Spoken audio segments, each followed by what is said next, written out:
Good morning. My name is Jamieson and I am the editor of Hotel Industry magazine, and I'm here today at the opening presentation of the Hotel Summit to really take an opportunity to explore what 2014 has in store for you and for your businesses. So I'd like to go back a little bit to May 2013 when I did this presentation last year, and I recognise some faces. You may remember that I said this: supply will outstrip demand in the post-Olympic landscape. And that's quite a gloomy statement, isn't it? That's quite a bit down in the dumps. And they weren't my words necessarily, that was me paraphrasing the research that we've done, the interviews that we've done. And it was about voicing the fact that hoteliers were concerned that in 2013, 14, 15, there was going to be this, the events calendar was relatively empty, comparatively empty to 2012, where everything seemed to came all in one go. So if we were to move forwards to this year, if I took everything and consolidated it into one word, it would be this word: growth. I guess there's two types of growth that we're going to talk about today. The first is post-recessional growth. So hoteliers got a good kicking in the middle of the recession, and they've slugged a gut to be able to get out and get back to where they were. So there's that first mountain, that first growth mountain that needed to be climbed. And then the other one that people are talking about is what happens next. So once we get back to where we were before the recession, where do we go again? What's the next step? And there's some really exciting stories about where the growth is going to come from in the industry. So I'm going to bring in a timeline. Hoteliers tend to think of 2008 as being the time when the last of the boom years, before the carpet was pulled from underneath them, and we've got 2014 over here. And I just want to compare the two and look at where we are. So if you were operating in those middle years, you've got probably a good kicking. The first is business travel. So in February this year, business travel once again reached a comparable figure to what it was in 2008. The second factor that we could look at is visitor numbers. So we've had 33.3 million visitors now visited the UK, and that just tops where we were in 2008. So again, we've come out of that lag as an industry. And the third really good way of measuring the industry is international spending. It's fine having people here, but they need to be able to spend money, don't they? So in the last year, that's risen by 4.2%, and this £21.6 billion is an all-time record-breaking sum. And there's one thing that I'd like to add to the list, which isn't to do with the hotel industry specifically, but it's a bit broader, but it is very important. And that is our economic activity. Our economic activity we're just short by 0.17%, but we are nearly where we were in 2008. And the pundits agree that over the next few months we'll actually get there and we'll be back to where we were at that point. So that is an amazing picture. It's a really strong picture for the health of the industry as a whole. Now obviously this tends to work in pockets. So certain regions perform better than other regions, so depending where you are, it may take a little while for this to feed through into your own business. But the broad picture is that things are looking positive. So while we're looking at post-recessional growth, I'd like to just take a little look at the economic activity bit and just explore that. And there's a key reason for that. It has been proved that there's a direct correlation between hotel demand and GDP. So those two things always go hand in hand. So if you want to look at what the broad picture is for 2014 and 15 for your own businesses, the best thing to do is to look at what the GDP growth forecasts are. So I'm just going to go through those very quickly with you. GDP this year is going to rise by 2.9%. So that's a strong, healthy picture. And next year we could expect to see it go up another 2.4%. So there's other strong things that come from that. We've got, over here, we've got the trade deficit is now reducing, 1.3 billion in March, and there's more people with more money to spend in your businesses. So claimant unemployment is now dropping. This year it's going to go down to 1.1 million, and next year it's forecast to go down to 1 million. So as a kind of a snapshot of what the current economy looks like, and that's the environment in which you're operating, that's a really healthy picture, and we haven't seen that for a number of years. One of our columnists, Connor Kenny, he says that recession changes everything. The industry is going to be different because we've been through a recession. That's been proved in the past. So how is it going to be different? A really good way to do that is to look at the hotel pipeline. So this is specifically looking at now. It's a snapshot of the industry now. This is the Q2 2014 pipeline. Well, it's a story of two halves. The first half, or a bit over half, is 5-star and 4-star rooms, 62%. So the pipeline is being dominated by, depending how you define kind of the up end of the market, it's being dominated by those rooms. But now we've got a really strong growth in budget rooms that make up almost the other part of the circle, 31%. And this quarter especially, we've got the new breed of budget rooms opening. You've got this year you've got Moxie, Yo Hotel, these kind of low footprint, small but high tech, highly designed budget offerings. And they're beginning to open up and down the UK. They were the preserve of cities, and now they're beginning to spread, and their tentacles are going further into the industry. And it's really, I think it's a really strong thing. Why are people investing in those types of rooms and that type of product? Well, there's a massive change, there's a massive generational shift that's going to be occurring over the next 10 years, and that's the Generation Y are going to come of age. If you don't know who Generation Y are, that is anyone born roughly between 1980 and the millennium. And if you don't know anyone of that age, it's probably good to think of them as the me generation. This is the generation of people who are obsessed with selfies and they delight in their own consumerism. Their values are going to be very different as they move forwards into the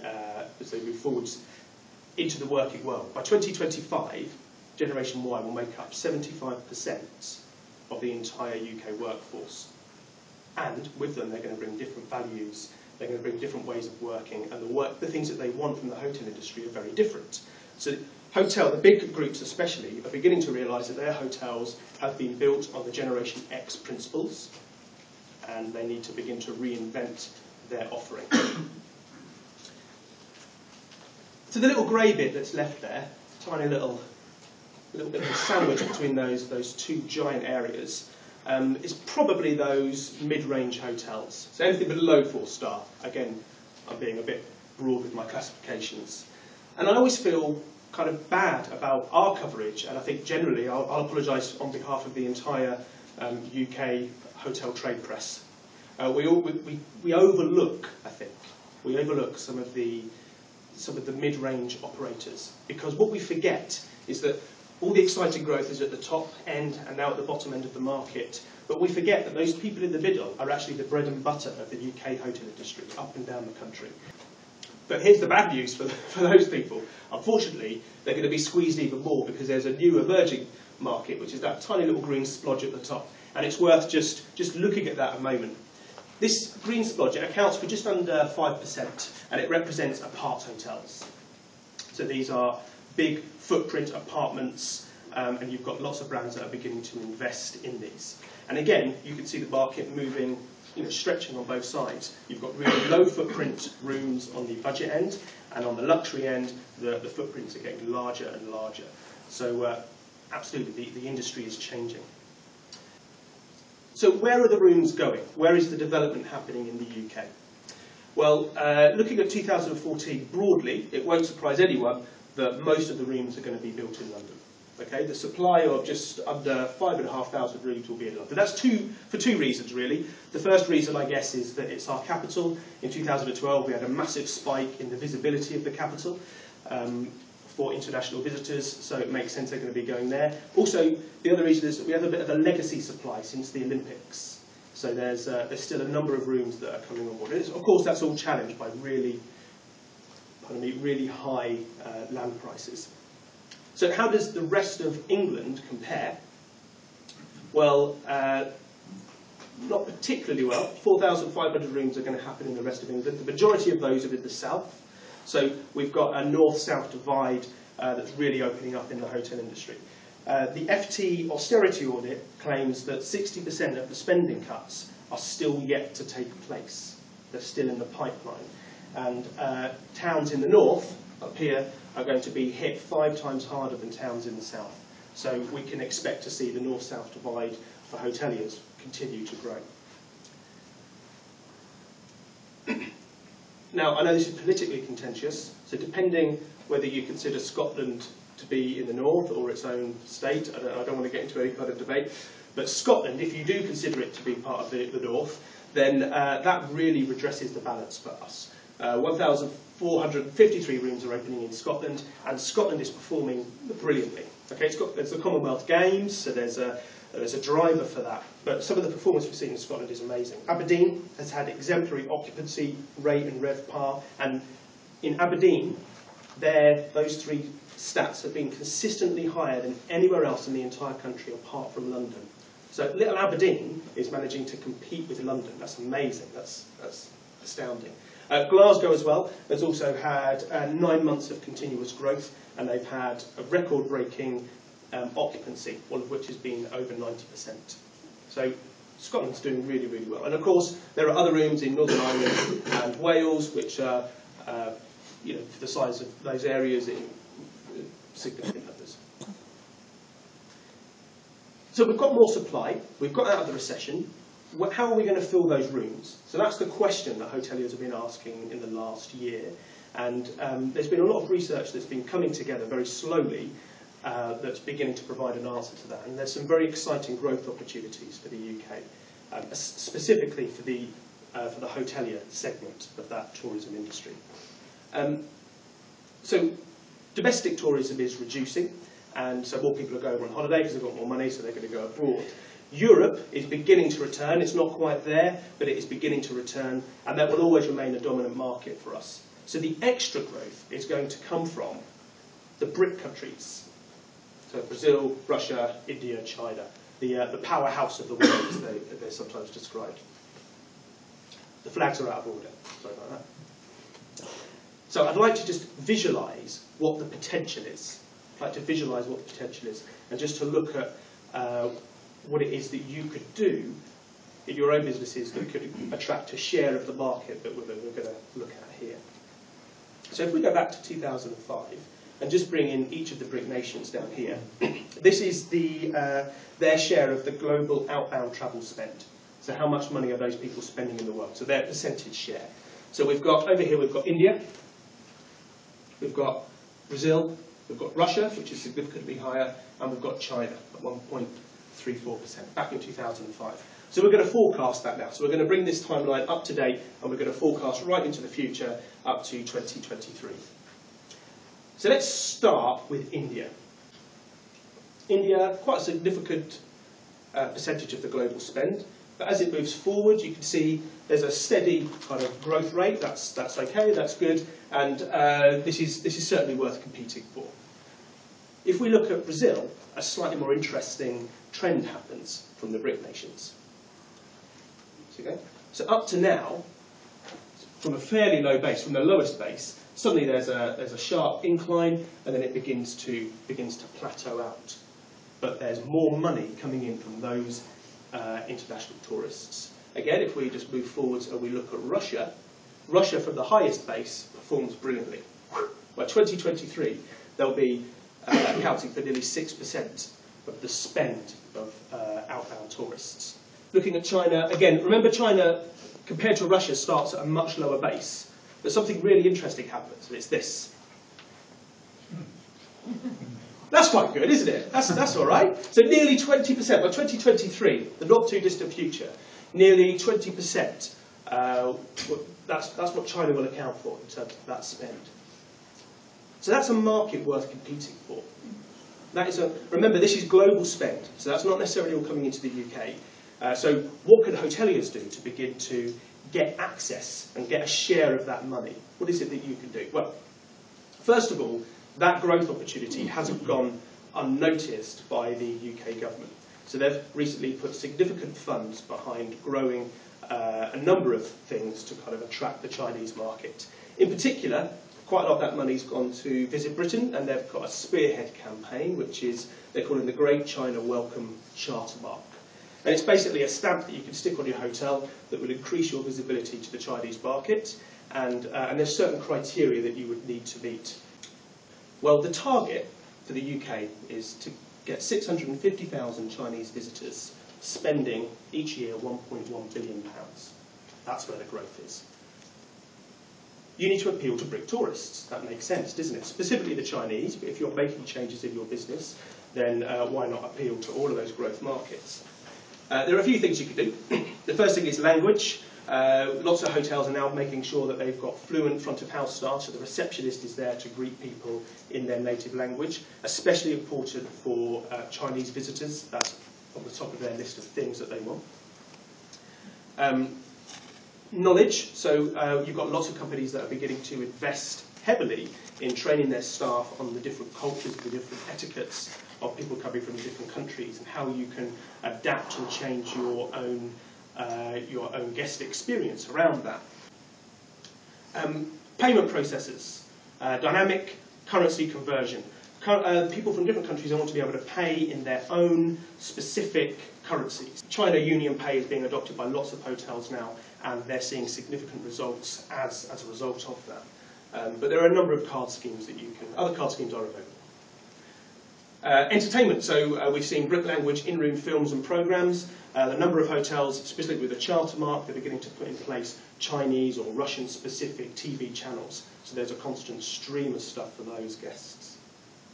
And I guess the final thing there is food and beverage, which makes perfect sense, doesn't it? You need to, especially around the breakfast items. I've noticed, looking at the hotels, we've seen a number of them begin to change their breakfast offering to make sure that they're offering dim sum or other things from different countries, and that is part of attracting those people into the country.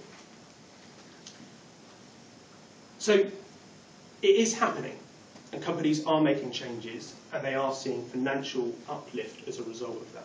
So Hilton have their own program; it's like their own charter mark program, and if they've got that stamp, basically they ensure that those hotels have Chinese-speaking receptionists, that they offer a range of Chinese breakfast options. You can have Chinese teas in room, so the in-room tastes are different. There's a dedicated Chinese TV channel, that's very important for them. And also you get a welcome letter in Chinese. Across, also other marketing material is translated, the whole collateral is translated. The Ritz-Carlton, back in 2011, they began to focus on this market ahead of others, because I think the first people coming over were luxury Chinese visitors. That was the beginning of the growth of that market. So it made sense for the Ritz to be on top of that. And they saw, they put in place things like China Union Pay, which is the payment gateway scheme, so they can pay in their own currency. Mandarin-speaking front of house staff, and they saw a 17% increase in Chinese guests as a result of that. But specifically, of those guests, of that segment, their spending increased by 25%. So the financial benefits are there. And just in case you think that maybe this is future planning, I'm aware on that graph we went up to 2025. Just in case you think that's all something that's going to be happening in the future, well, it's not. The spending changes are occurring now in the UK. And just a few months ago, it was Chinese Spring Festival, or Chinese New Year, and for UK hospitality businesses, they saw a 20% increase during that festival. And that was the result of lots of people that are on holiday in China coming over to enjoy England. And what's really interesting about them is that they're not just going to go to London. So when you have new emerging markets coming to the UK, they tend to be very London-centric. And for the Chinese especially, that's not the case. There was a survey done. And the top 3 things that they want to go and see and stay in the UK. In the top 3 you had Buckingham Palace, which makes sense, in London, in the south. And you had Edinburgh Castle, was 3rd on the list, which is right at the top. So you've got your fortune cookies. And I haven't put any messages in them, they're just a gimmick, to be honest. But hopefully you can see the significance of the fortune cookie now, in terms of gazing into the future and wondering what it's going to be. If your fortune cookie doesn't give you the kind of business insight that you would be hoping for, again, we've got the special issue of Hotel Industry Magazine, which is everything that we've discussed in this presentation, plus a bit more depth. We've got a normal quarterly, but we've also, I managed to get from Oxford Economics and Amadeus, they did recently the biggest piece of research, probably the best piece of research into emerging markets. And we've got some of those reports for you as well. So come see us on our stand. All this is free. We're not selling anything.